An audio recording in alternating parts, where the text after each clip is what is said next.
Hello, welcome to CashcroftTV. My name is Kalen Ashcroft. Thanks for watching another video on our leaders, where we will be covering the 50 most significant world leaders as of the year 2020.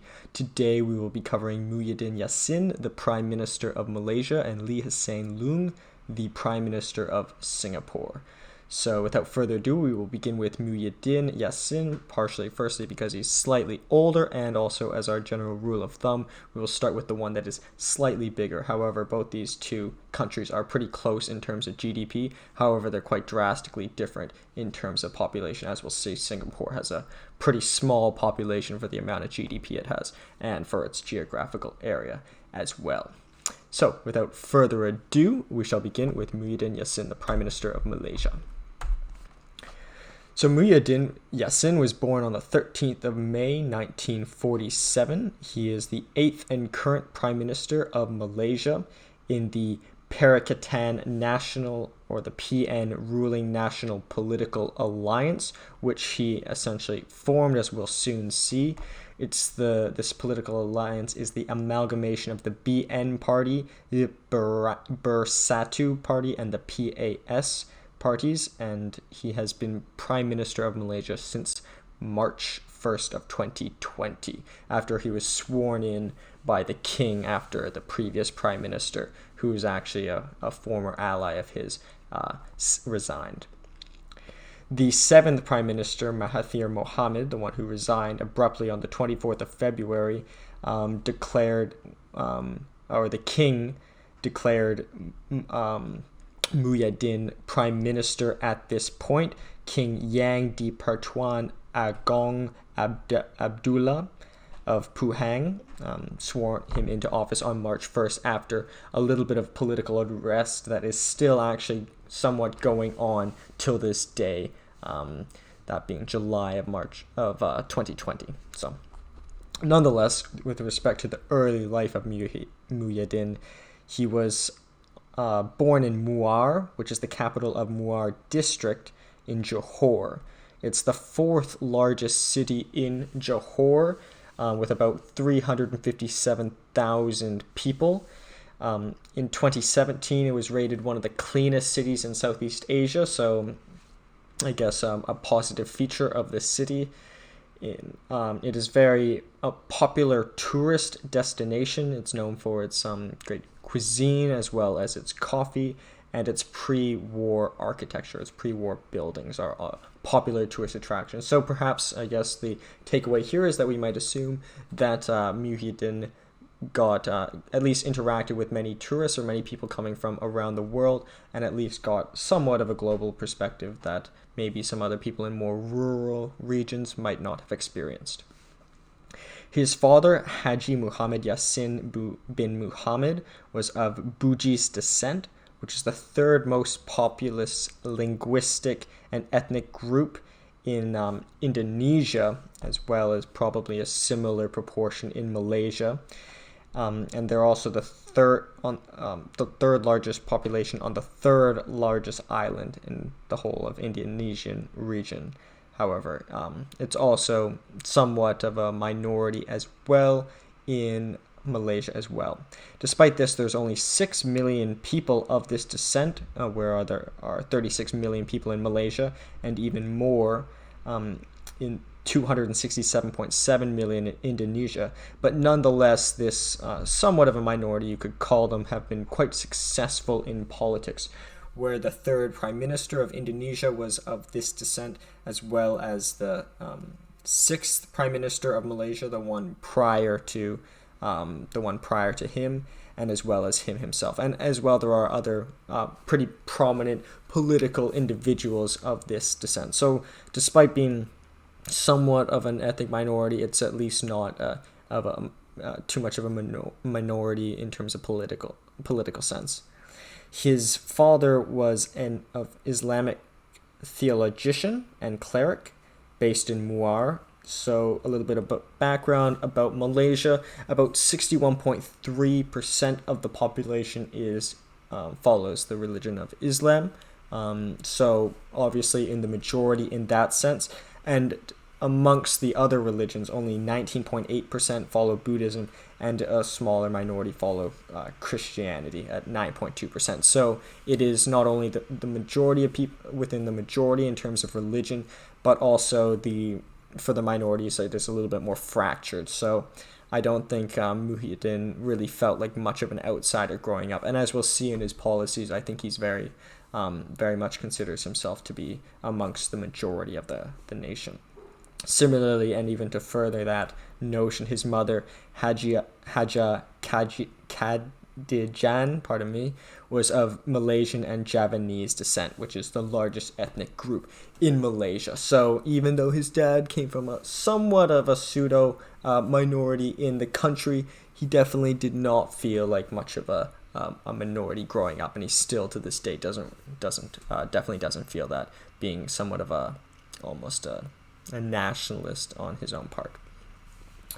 He went to Muar Primary and Secondary School, and he continued on to the University of Malaysia, which is generally considered to be the #1 university in the country. It's also the oldest as well. He graduated in 1971 at 24 years old with a bachelor's degree in economics and Malay study. So obviously he was interested in economics, having studied that, but also in Malay studies, he was also quite interested in the heritage of the Malaysian people, and specifically that relating to his own heritage as well.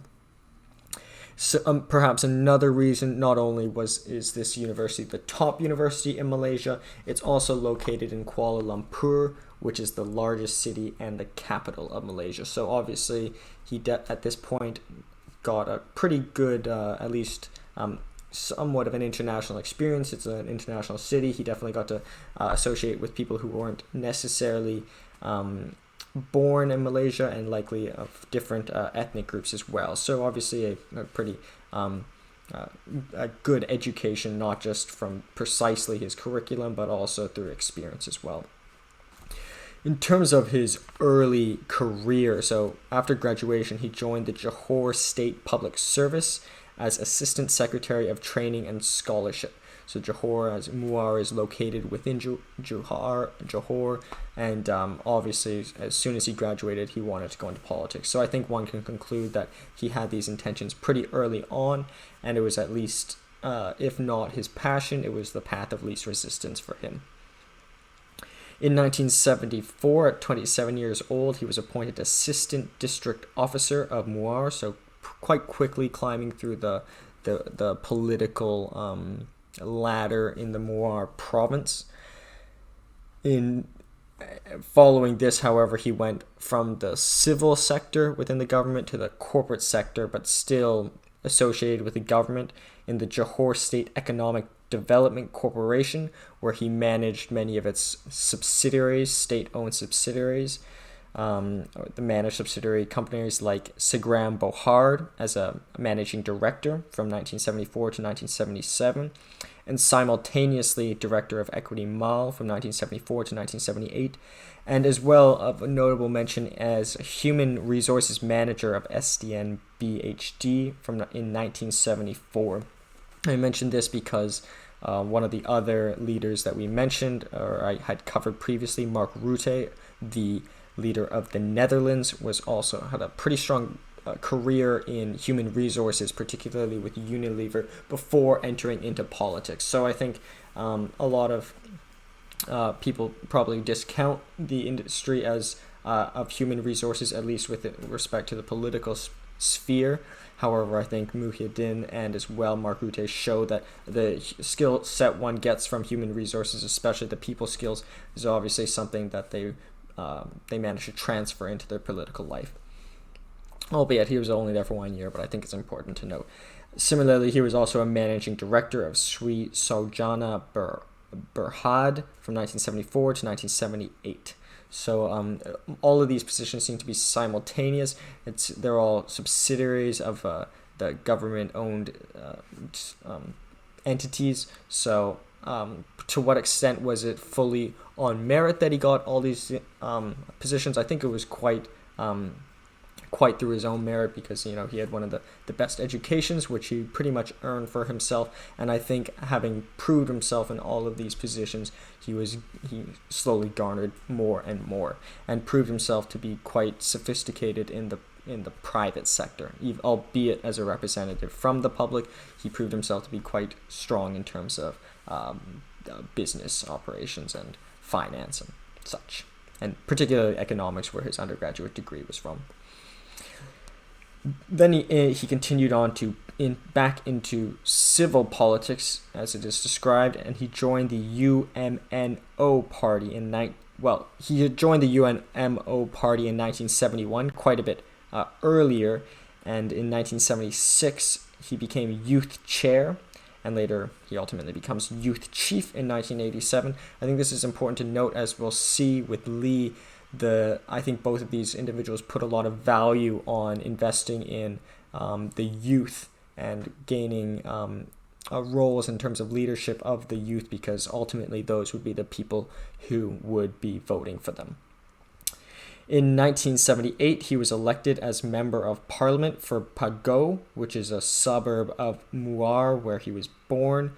And he was, that same year, when he was 30 years old, he was elected Parliamentary Secretary to the Minister of Foreign Affairs. So very quickly rising within this political sphere. And 31 years old, as the rule of thumb we have heard before, or I have mentioned in Plato's Republic, he says, wait until one is 30 years old before entering in politics. And also, not to draw a full parallel here as usual, but Adolf Hitler in Mein Kampf also notes that 30 is the time to do it. Not that I'm advocating anything to do with Nazism. In fact, as we'll see later in this video, I'm actually really quite against it.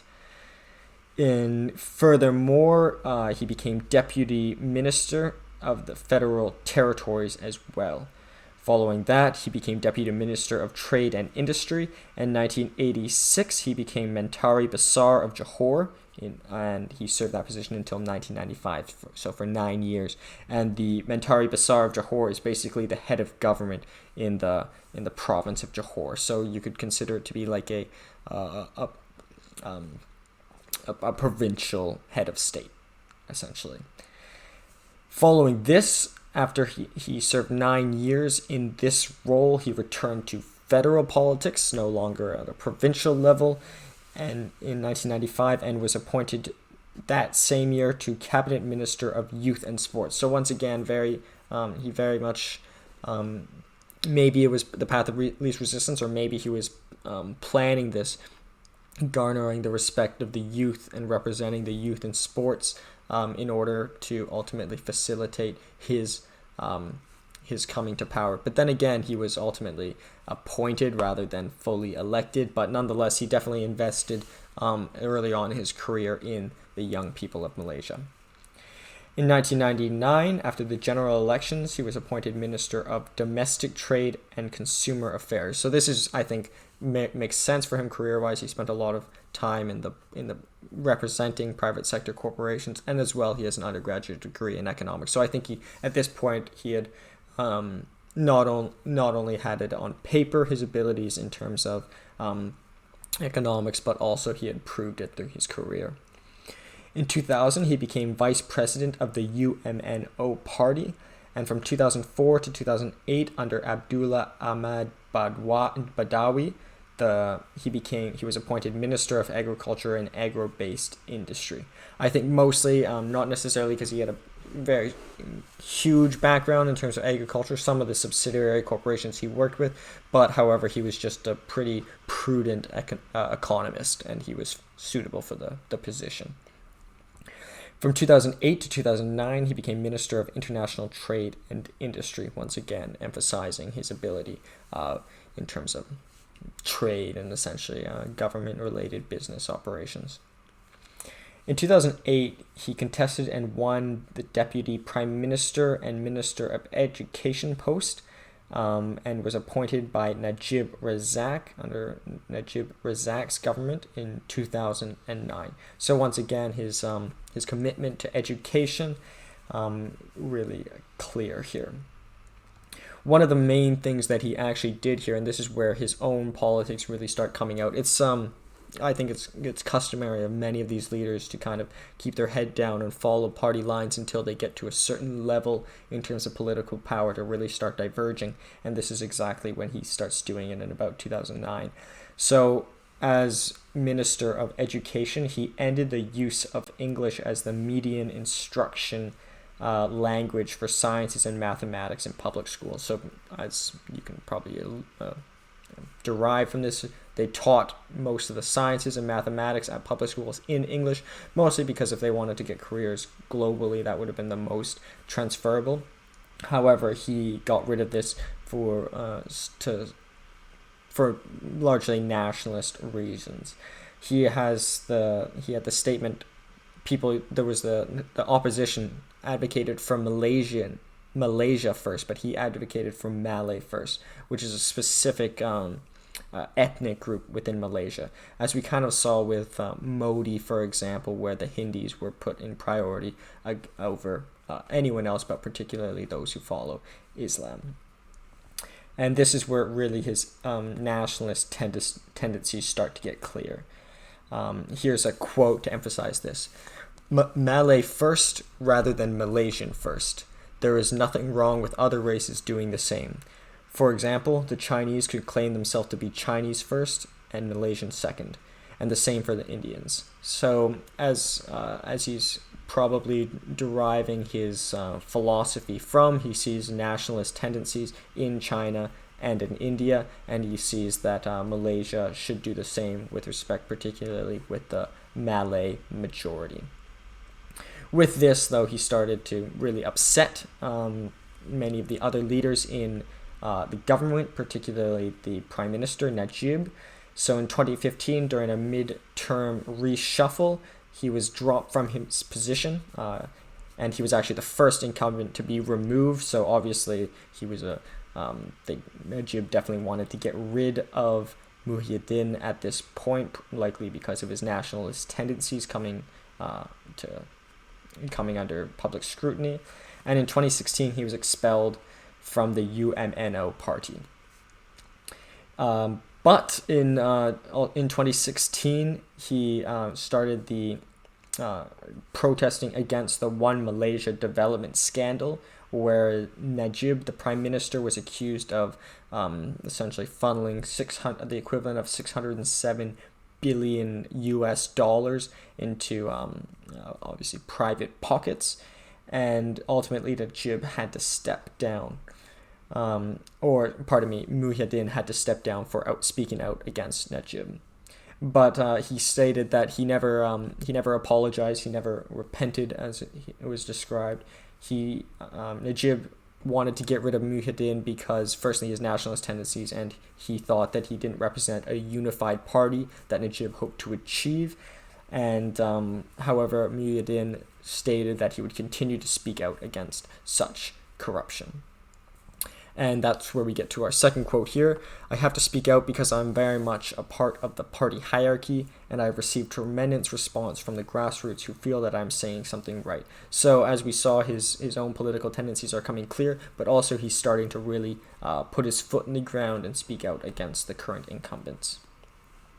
In 2016, after being removed from the UMNO, he started his own party Pribumi Bersatu Malaysia, or Bersatu, or the PPBM, which was ultimately a sort of precursor to the United Indigenous Party, as we'll see. And this is where really we start to see his nationalist or almost racist, or actually likely racist tendencies. So within this party, he formed it with former Prime Minister Mahathir Mohamad, and within the party, the only Bumi Patras or Bumi Putaras are allowed to have full rights. That is specifically Malays and those of Orang Asli descent.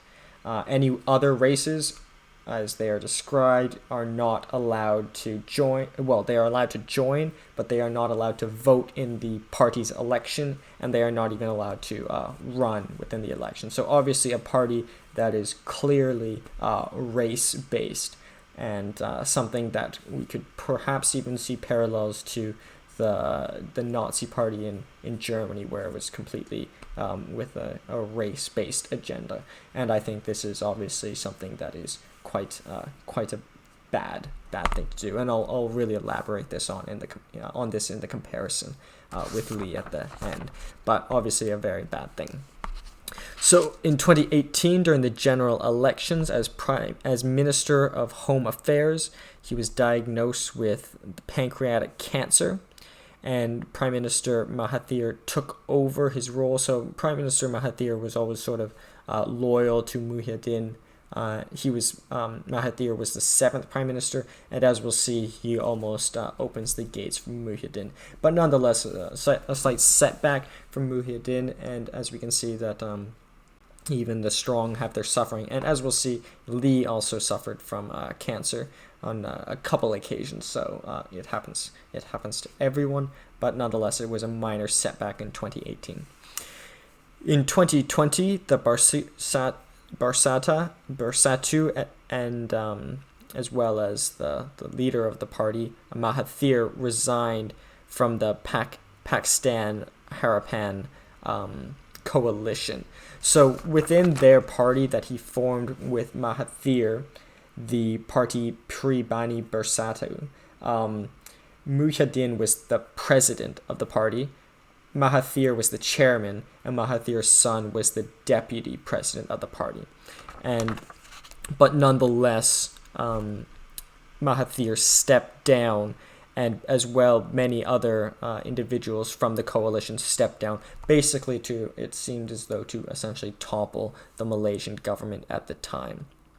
In this turmoil, the king appointed Muhyiddin as prime minister, the 8th prime minister, and in this premiership, he declared the Pakistan National Coalition, which was formed between his United Indigenous Party as well as a variety of other coalition parties. So it seemed as though, obviously, Mahathir resigned to obviously upset and fight against political rivals, and he allowed for his predecessor to ultimately take power as well. So I think it was obviously a pretty tactful strategy, but evidently for largely political reasons, the king actually sort of allowed for it, and thus Muhyiddin in 2020, very recently, came into power.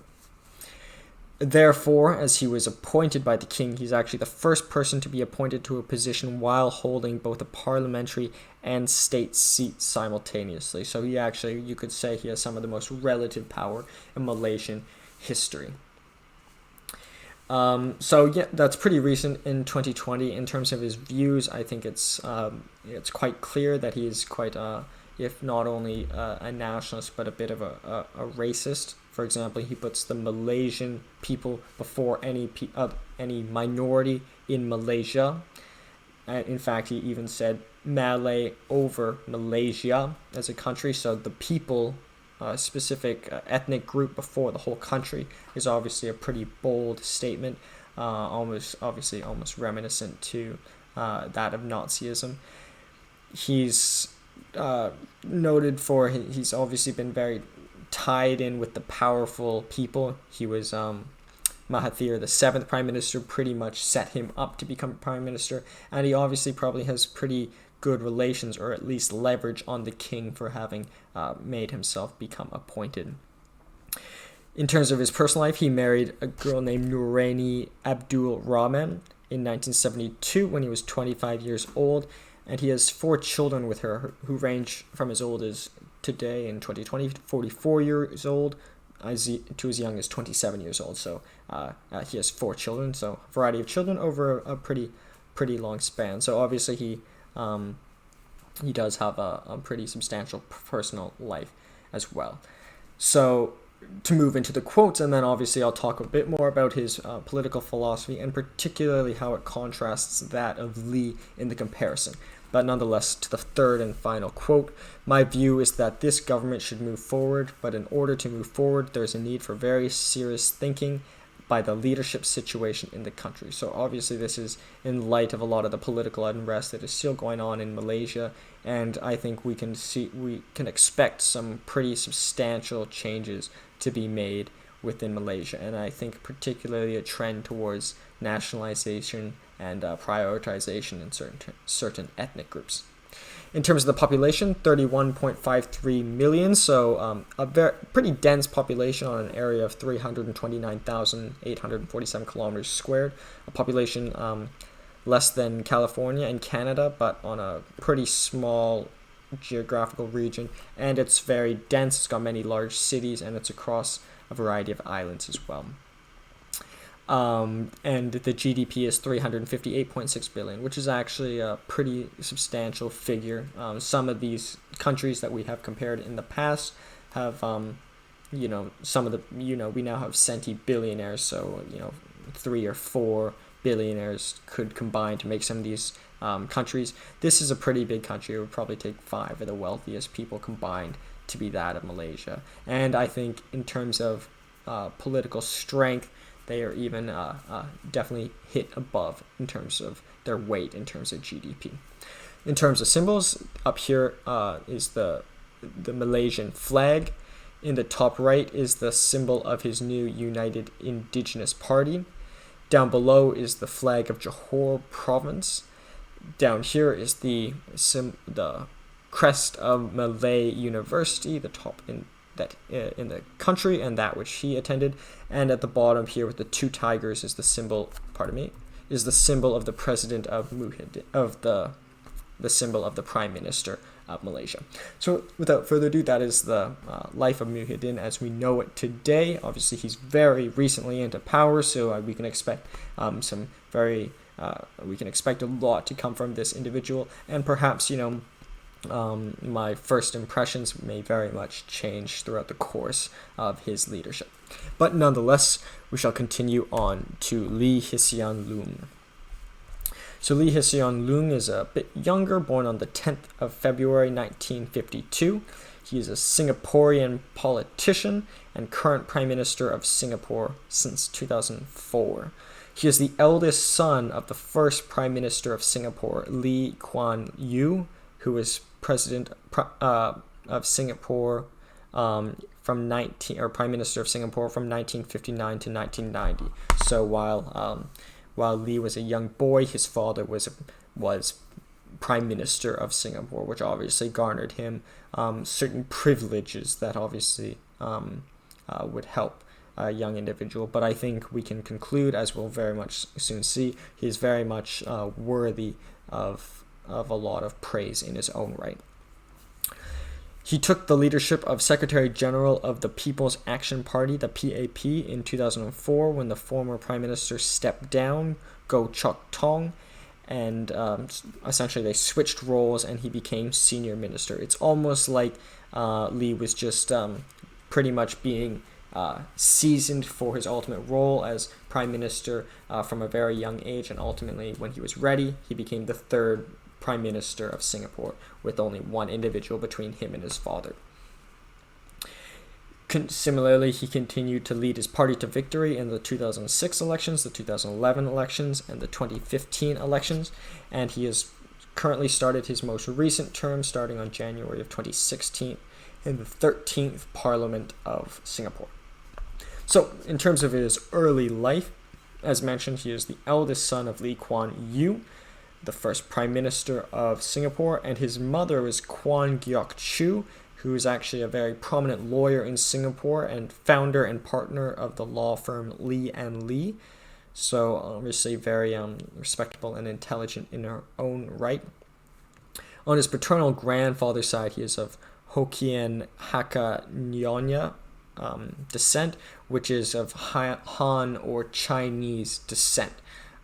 He still considers himself to be largely, completely Singaporean, but ethnically he is of Chinese descent, or Han descent particularly. On his mother's side, he has Taiwanese blood as well as mainland Chinese blood. Depending on where you stand, you could consider. There's ethnically a lot of overlap there, nonetheless. But it's important to note that he does have some Taiwanese heritage when we'll see his actual particular stance on Taiwan and the One China policy. He learned Jawi script, which is the traditional language of those native of the Singaporean region, at 5 years old, and he has stated that he loves Singaporean heritage. So despite him having some mainland Chinese or Han descent, he considers himself to be very, very Singaporean. And he can recall when he was young, he would accompany his father to the rally grounds, following him along since he was 12 years old in 1963. So he's always been very interested in the politics of Singapore, obviously having his father being prime minister. He studied at Nanyang Primary School, and he went on to Catholic High School, which is a prestigious all-boys school in Singapore, and he continued on to National Junior College in Singapore, which is the oldest in the country, and then he went on, notably at this junior college, he studied clarinet under the famous associate professor Hsien Loong. So obviously he went to pretty much most would generally consider the top schools throughout his whole academic career, and twofold. Firstly, I think he did obviously have great academic merit, but also his parents, particularly his father and even his mother, were very influential and important people in Singapore. Following this, in 1971, at 19 years old, he was awarded the President's Scholarship and Singapore Armed Forces Overseas Scholarship by the Public Service Commission to study mathematics at Trinity College, Cambridge. Trinity College, Cambridge is the college within Cambridge University, or the University of Cambridge, that has produced some of the most significant people in the world, both past and present. And I think we would consider Lee to be amongst one of those great people who have attended Trinity College.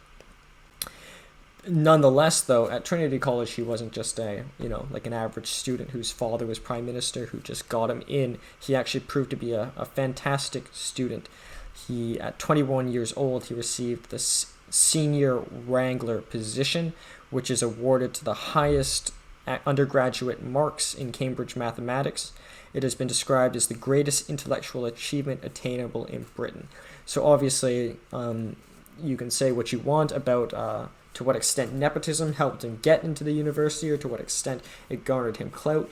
To get the highest marks at Cambridge University is obviously a feat of great intelligence, and he is also a great computer programmer, as we'll see. So obviously a great student, and you can say what you want about nepotism, but obviously he has earned a great deal of respect in his own right academically. In 1974, at 20 years old, he graduated from the University of Cambridge with a first-class honors in mathematics, which is the highest level of honors. As we saw previously with the first video from our leader, Boris Johnson was very upset that he didn't get first-class honors at Oxford. However, Lee managed to achieve first class. Obviously, I don't think necessarily there's a huge correlation between grades and one's abilities as a politician. In fact, at some point it might even be counterproductive. However, there is something to say about him being very hardworking and undoubtedly intelligent.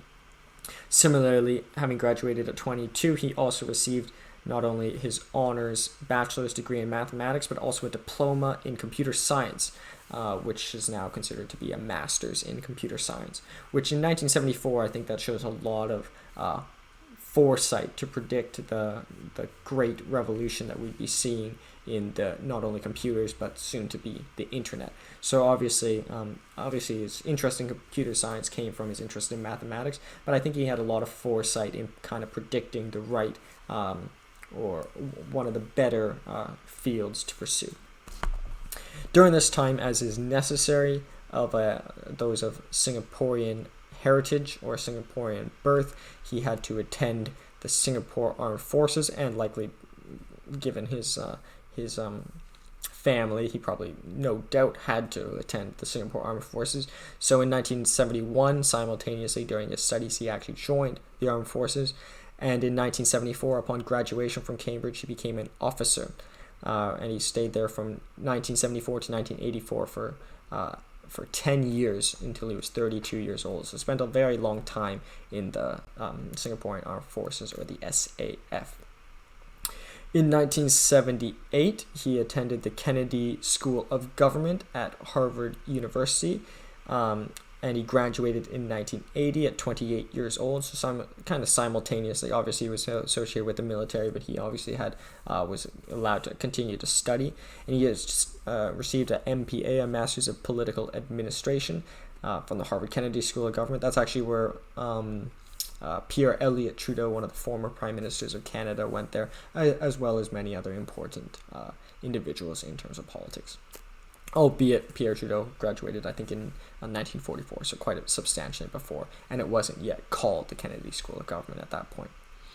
In 1978 as well, just prior to entering the Kennedy School of Government, he attended the U.S. Army Command and General Staff College at Fort Leavenworth, Kansas. So obviously one of the more prestigious military colleges in the United States. Similar to the U.S. Army and War College, as we've seen, many previous leaders have also attended that school. But this one was different, but obviously to be educated in military is obviously probably, in the U.S., is probably considered to be the most respected military colleges in the world at this point. And often they go back to their own countries, and it helps them rise through their own military ladder. But nonetheless, I think that Lee would not have had too much difficulty rising, nonetheless, considering his background and his phenomenal work in school. He rose ranks very quickly. He became the youngest brigadier general in Singaporean history in 1983 at only 31 years old. He got some celebrity from commanding of the rescue operations after the 1983 Sentosa cable car disaster. Similarly, following this, he also became commanding officer of the 23rd Singaporean Artillery. So rose very quick throughout the ranks of the military, and rightfully so. I think both based on ability and both based on his father's father being prime minister. He left the Singaporean Armed Forces, the SAF, in 1984 to pursue a career in what's called civilian politics, because the military political ladder is something of its own substantiation. In 1984, he became all of the old Central Executive Committee within the Singaporean government stepped down, except, interestingly enough, not his father, Lee Kuan Yew, who said he would that year. So basically the whole of the government stepped down to leave way for new individuals, whereas the Prime Minister himself, Lee's father, maintained, probably just to oversee the transition of power, which I think made sense. Lee Hsien Loong was seen as a core member of the new batch of leaders in the PAP, the People's Action Party. So at this point, he's already sort of getting seasoned, and there's a sort of expectation that he would soon come to maybe be prime minister, or at least be a leader within the government, or the PAP party of Singapore. In 1984, at 52 years old, at this point, after many of the leaders had left the government, he was elected Member of Parliament of Tek Gi Single Membership Constituency, which was later absorbed into another constituency, but at this point, at 32 years old, he became a Member of Parliament. Very similar year to Muhyiddin, who became a Member of Parliament around this time at a pretty young age, or at least entered into politics around 31 as well. So 31, 32 seems to be a good and common year to enter into politics. Maybe a bit even earlier, but there's a Member of Parliament here in Canada who I've been working with, and I think he just became Member of Parliament for the first time at 32 or 33, so I think it's reasonable depending on one's maturity and how prepared they are for the role. His father appointed him as Minister of Trade and Industry, and later as Minister of Defense. So obviously it helped becoming a Member of Parliament when the father is Prime Minister, but nonetheless I think he was quite worthy of the role, given his strong background and great experience. In 1985, as Minister of Trade and Industry, there was a recession in Singapore, so he chaired an economic committee to address these concerns. Some of the major things he did was he reduced the taxes, the corporate taxes. However, he implemented a consumption tax, or GST, within the country. I think that, generally speaking, a consumption tax is the best way to apply a tax, as mentioned by Alexander Hamilton and John Jay in the Federalist Papers. For example, any other tax is by default, it's almost impossible to be indiscriminate. However, taxing consumption is generally always fair. The more one wants to consume, they can be taxed more, and taxing income might have some disincentivization in terms of work. But nonetheless, I think these were really good policies on his part. In 1987, he became a full member of the cabinet of Minister in Trade and Industry, so a full member at this point, and second Minister of Defense at only 35 years old. Following this, he became chairman of the PAP Youth Committee in its first year of establishment in 1986. So, as mentioned previously with Muhyiddin, he at least had a big involvement in the youth committees and the youth groups within the government. I think firstly because it shows that they're in tune with the voting population, but also it's one of those things that pays dividends later in one's career as those people get older and more of them rise into the voting population. In 1990, his father stepped down as prime minister, and Goh Chok Tong became the second prime minister of Singapore. Lee Kuan Yew and Ong Teng Cheong, or Lee Hsien, became deputy prime minister along Ong Tong Choon, so at 38 years old. So he was already co-deputy prime minister of the country by the age of 38 years old, so not even in his 40s. Very impressive. And while also simultaneously maintaining as Minister of Trade and Industry until 1992, when he ultimately in 1992 he had to step down from one of these roles as he fell into lymphonia, which is a type of cancer, and he went into 3 months of chemotherapy at 1992. So once again, a parallel here with Muhyiddin, who also suffered cancer sort of at a pretty crucial point in their political career. Nonetheless, he stayed as deputy prime minister while he was battling cancer. However, he relinquished his role as Minister of Trade and Industry. So he couldn't do everything, but he maintained the role as co-deputy prime minister. In 1998, he became chairman of the Monetary Authority of Singapore, which is essentially the central bank and central financial regulatory body in Singapore. And I think that made sense considering his impressive accomplishments as Minister of Trade and Minister of the Economic Development Agency. I think his policies in addressing the recession were really quite prudent. In 2001, he became Minister of Finance, likely because of his great success in these sorts of roles. And in 2003, as Minister of Finance, he rose GST once again, goods and services tax, from 3% to 5%. This was because the deficit in Singapore had been growing as they had lowered corporate taxes, as well due to other events such as the Iraqi war at this time and the SARS outbreak, which we're now seeing quite some similar parallels to the SARS outbreak in terms of economic impact, as we see in the COVID-19 epidemic, which is currently on right now. At this time, he also had a pretty, I think this is where we really start seeing some differences between Muhyiddin and Lee.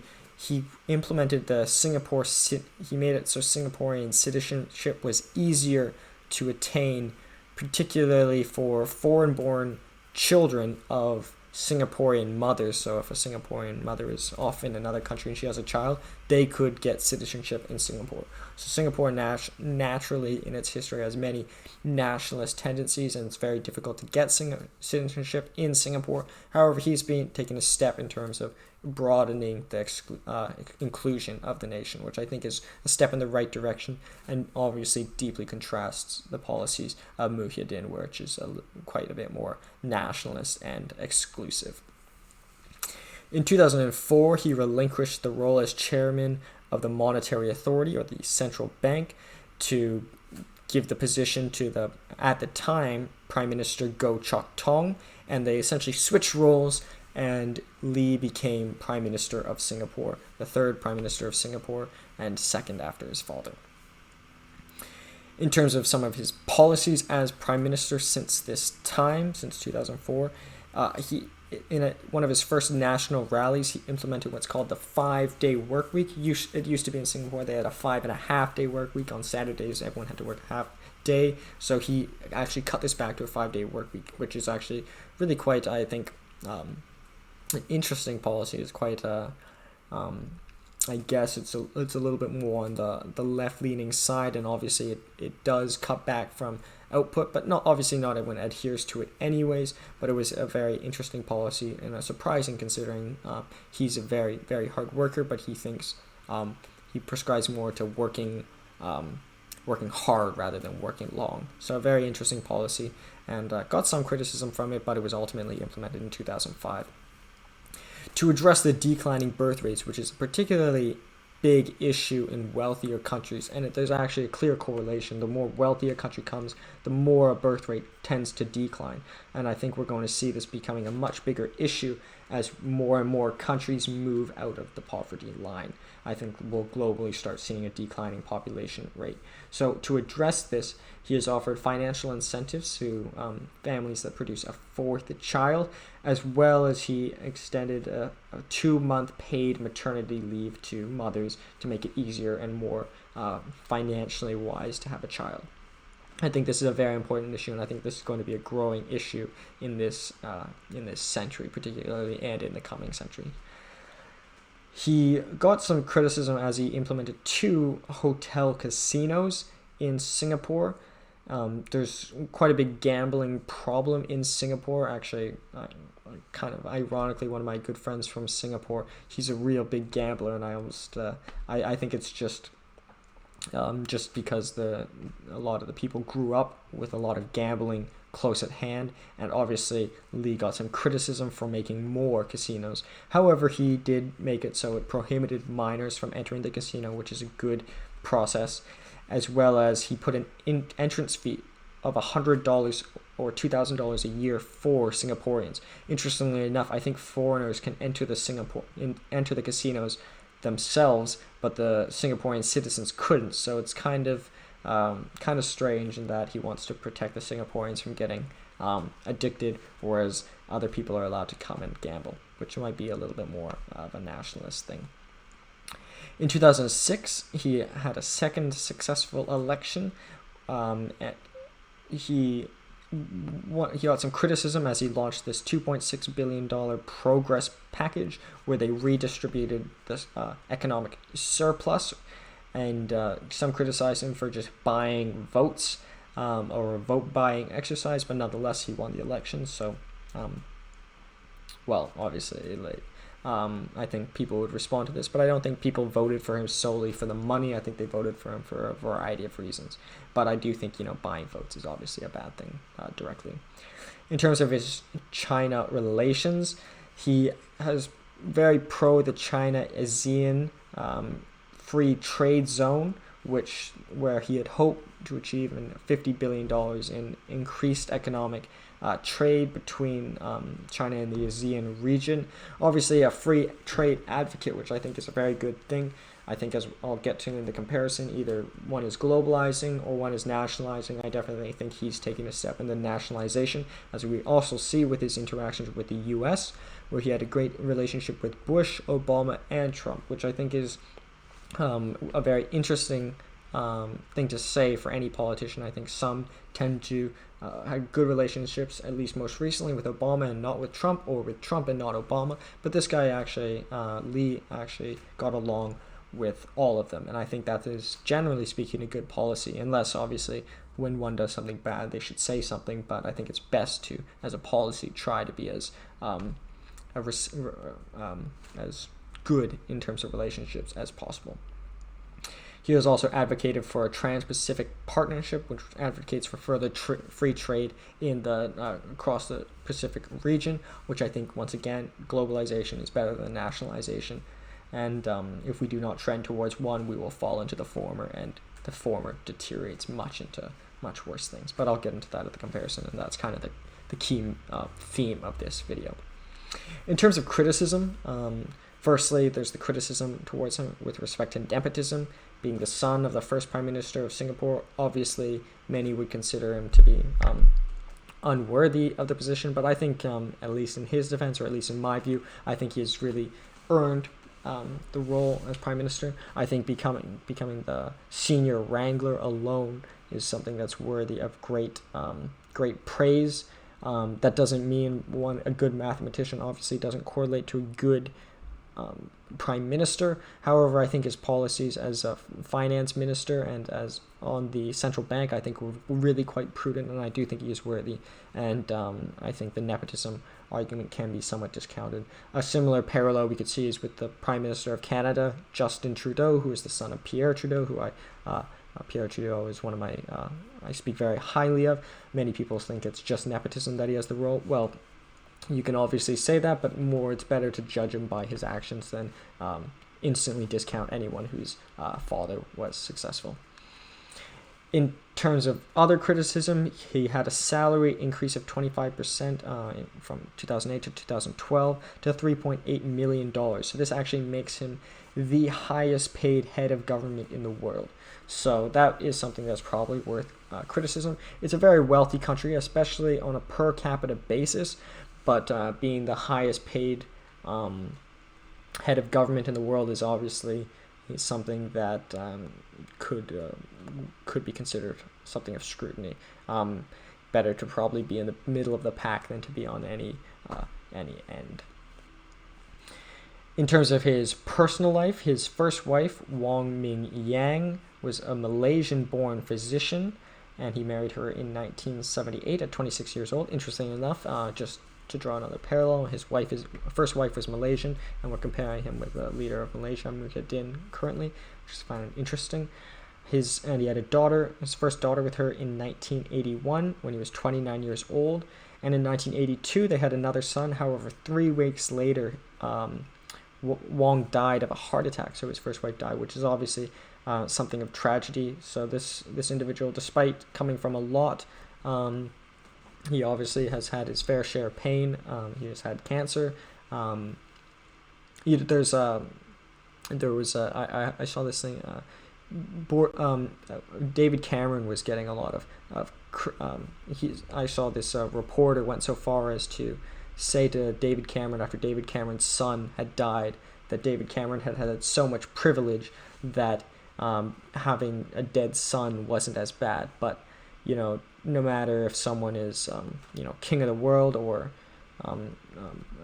in suffering poverty, I think they're both entitled to sadness, and I think sadness happens to everyone. And just because Lee has a very famous father, a successful mother, great successes in terms of academia and becoming prime minister, it doesn't mean that he hasn't suffered. And having his first wife die after 3 weeks after his first son was born is obviously something sad, and something that I think we should empathize with him, or at least empathize if you've had seen sadness, or sympathize if you don't understand it. But I think just because he is of success doesn't mean you cannot feel sorry for him and cannot empathize with him. And it's something that's important. It humanizes them, and if you can humanize them, I think you can learn more from them if you at least associate with themselves in some sense.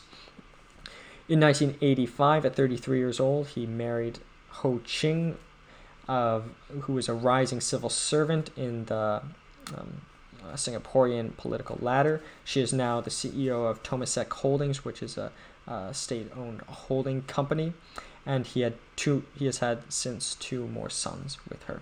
So he has got 3 sons and an eldest daughter. And similarly, in 2015, he was diagnosed with prostate cancer, so cancer for the second time. And obviously, once again, I think despite his great success, he's entitled to suffering, and I think that if anything, we can't discount him with that. But nonetheless, in other things in terms of his personal life, as mentioned, he has a master's in computer sciences, and he had a little side project which is worth mentioning, is he programmed a Sudoku solver in C++. So obviously he's got his own little side interests. In terms of the quotes, just as our forefathers saved and invested to build what we, the current generation, are enjoying today, so too we must plant trees so that our sons and daughters and their sons and daughters can enjoy the shade.